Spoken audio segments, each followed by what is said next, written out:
Hello दोस्तों, कैसे हैं आप लोग। एक बार फिर से आपका स्वागत है। माय नेम इज ओमी और आप देख रहे हैं मेरे यूट्यूब चैनल ओमी भाई।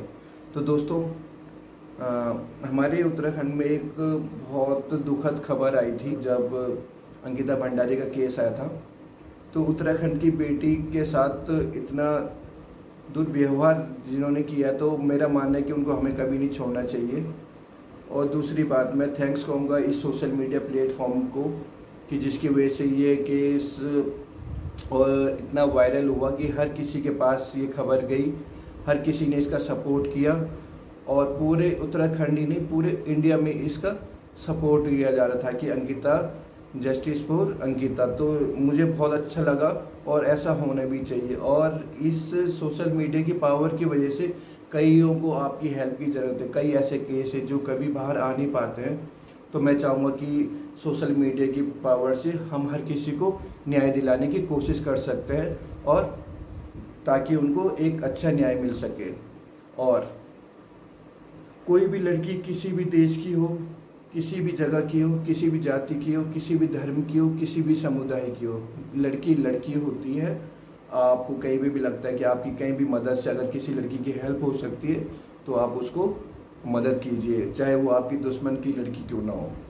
अगर वो कोई पाकिस्तान की भी लड़की होगी, जिससे हम कहते हैं भारत पाकिस्तान का बहुत टेंशन चलता है, अगर आपकी को पाकिस्तान की कोई लड़की दिखती हो और वो प्रॉब्लम में हो तो उसकी भी हेल्प कीजिए, मेरा मानना है। क्योंकि लड़की लड़की होती है और सारे वर्ल्ड में जितनी भी होती है सबका सम्मान कीजिए। तो थैंक यू बोलूँगा मैं सोशल मीडिया का, और ऐसे कंटिन्यू काम कीजिए। और इस बार मैंने ये देखा कि प्रेस न्यूज़ वाले जितने भी न्यूज़ चैनल थे काफ़ी अच्छी कवरेज दे रहे थे, कंटिन्यू खबर दे रहे थे। और मैं ग्रैंड सैल्यूट करूँगा उन पत्रकारों को जिनको कई बार धमकियाँ भी दी गई थी तो वो डरे नहीं। तो थैंक्स उन चीज़ों को लेकर उन्होंने कंटिन्यू रिपोर्टिंग करी उस चीज़ की।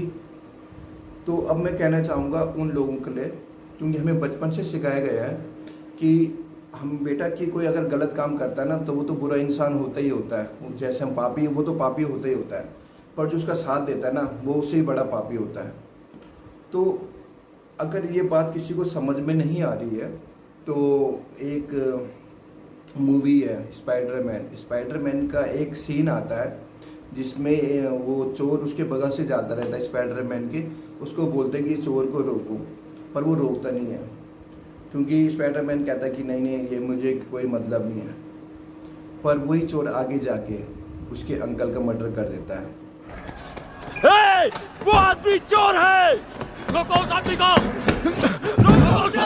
वो मेरा पैसा ले गया। शुक्रिया। वो मेरा अंकल है। ये कैसे हुआ? कोई ने गोली मारकर गाड़ी ले गया है। फिर स्पाइडरमैन को लगता है कि बस कैसी गलती हो गई, मैंने उस टाइम पकड़ा होता तो उसको वो उनके अंकल की मृत्यु नहीं होती। तो कहीं ना कहीं दोस्तों इसमें से समझने वाली बात है कि कोई इंसान अगर नए रेवोल्यूशन लेके आ रहा है सोसाइटी में, कुछ क्रांति लेके आ रहा है, अच्छी क्रांति लेके आ रहा है ना, तो उसको बचाओ यार, कोई बात नहीं यार, बचाओ उसको, क्योंकि वो कहीं ना कहीं उत्थान करेगा लाइफ का। पर जो इंसान अगर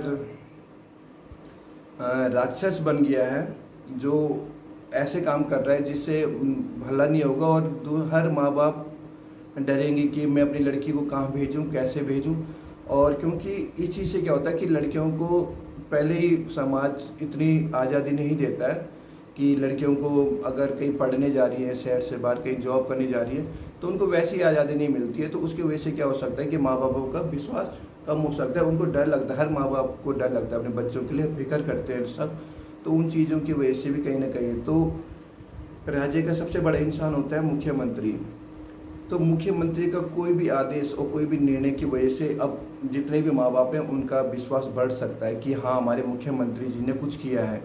और मुख्यमंत्री जी ने हमें वादा किया है कि वो कठोर से कठोर सजा अपराधियों को दिलाएंगे। और हमारा सपोर्ट है, पूरा 24 घंटा हमारा सपोर्ट है, हम उनके साथ। और पूरा उत्तराखंड, पूरा भारत और मैं खुद वहाँ पे खड़े रहेंगे। हम अंकिता भंडारी को न्याय दिलाएंगे। और अंकिता भंडारी जैसी बहुत सारी लड़कियाँ हैं।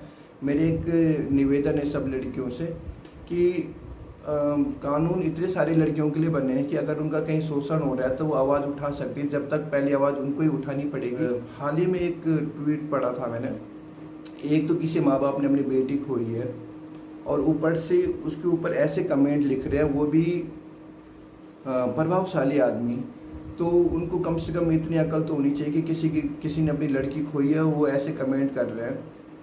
तो सोच समझ के बोलिए, अगर आपकी कोई वैल्यू है सोसाइटी में, तो अगर आप ऐसे करोगे तो क्योंकि सबकी कोई ना कहीं लड़कियां हैं, तो और जो उनकी हेल्प कर रहा है, किसी की हेल्प कर रहे हो, तो आप एक अंकिता को न्याय दिलाने में अगर जो बाधा पैदा कर रहे हो, तो आगे जाके कई अंकिता का भी हो सकता है। उनमें से जरूरी नहीं कि कोई आपकी जान पहचान ना हो सकता है, क्योंकि आप जब शहर में दरिंदे छोड़ दोगे, ऐसी मेंटलिटी के लोग छोड़ दोगे, तो कहीं ना कहीं ज़्यादा खतरा होता है। और मेरा मानना है जो अंकिता भंडारी का उत्तराखंड के इतिहास में उनका नाम आएगा, क्योंकि उस लड़की ने अपनी आन मान मर्यादा के लिए अपनी जान निछावर की है। और इनको जब तक सज़ा नहीं मिलेगी, कठोर से कठोर सज़ा नहीं मिलेगी, क्योंकि कानून हमारे इमोशंस के हिसाब से नहीं चलता है। कानून हमारे सबूतों के एविडेंस के आधार पे चलता है। ये चीज़ ध्यान से रखिए और न्याय का साथ दीजिए, तभी कोर्ट आपका न्याय देगा जहाँ पे एक अच्छा एविडेंस होगा। और समाज को बचाने की ज़्यादा पहले कोशिश कीजिए। तो मेरा ये छोटा मैसेज था दोस्तों। तो ये हर लड़की की आवाज़ है, तो प्लीज़ इसको सुनिए और महिला एम्पावरमेंट पे काम कीजिए। तो दोस्तों आज के लिए बस थैंक यू और थैंक्स फॉर वॉचिंग।